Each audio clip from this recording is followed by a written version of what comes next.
દેવભૂમિ દ્વારકા જિલ્લામાં જામખંભાળિયા તાલુકો અને પરમાર હિરેન કરશનભાઈ અમે છે અત્યારે ટાટની એક્ઝામની તૈયારી કરી છે. હમણાં જોઈએ તો કે રાજ્યસભા અને લોકસભા એમાં જે છે જાહેર પરીક્ષા સુધારણા બિલ જે પસાર કરવામાં આવ્યું સંસદમાં કે આનાથી છે એવી આશા છે કે જે પહેલાંના સમયમાં છે કોઈ પણ પેપર ફોડે અથવા તો પેપર ફૂટી જાય કોઈ વ્યક્તિગત કે કોઈ સંસ્થા દ્વારા તો આ છે એ જાણ ન થતી અથવા તો એના પર પગલાં શિક્ષાત્મક પગલાં ઓછા લેવાતા અને કોઈ બીજી કોર્ટમાં છે કેટલા વર્ષો કેસ ચાલે અને અંતે કોઈ એનું નિરાકરણ ન આવતું. પરંતુ અત્યારે જે છે સંસદમાં કાયદો આવ્યો તો એનાથી એવી આશા છે કે ફાસ્ટ ટ્રેકમાં છે એના ઓછા સમયમાં એના પર બે ચાર મહિના અથવા 6 મહિનામાં છે એનું નિરાકરણ આવી જશે.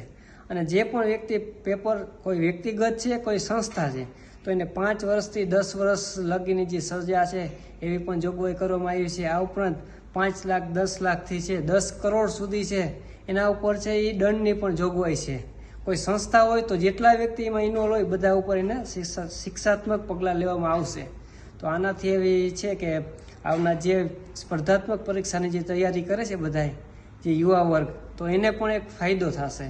અને આનાથી એ થશે કે જે પણ છે એને પરીક્ષા ઉપર વિશ્વાસ બેસશે અને જે પેપર ફોડે છે અથવા તો કોઈ એવો પ્રયત્ન કરે છે એને પણ એક પ્રકારનો બીક બેસશે કે ભાઈ આ પ્રવૃત્તિ આપણે ન કરવી જોઈએ. અને એનાથી છે એ ખરેખર સ્પર્ધાત્મક પરીક્ષામાં છે એ ઘણું બધું પરિવર્તન આવશે. અને એના માટે છે એ આ જે પરીક્ષા સુધારણા કાર્યક્રમ થયો છે જે બિલ પાસ થયો છે એનાથી અમને ઘણો બધો ફાયદો થશે એવી અપેક્ષા છે.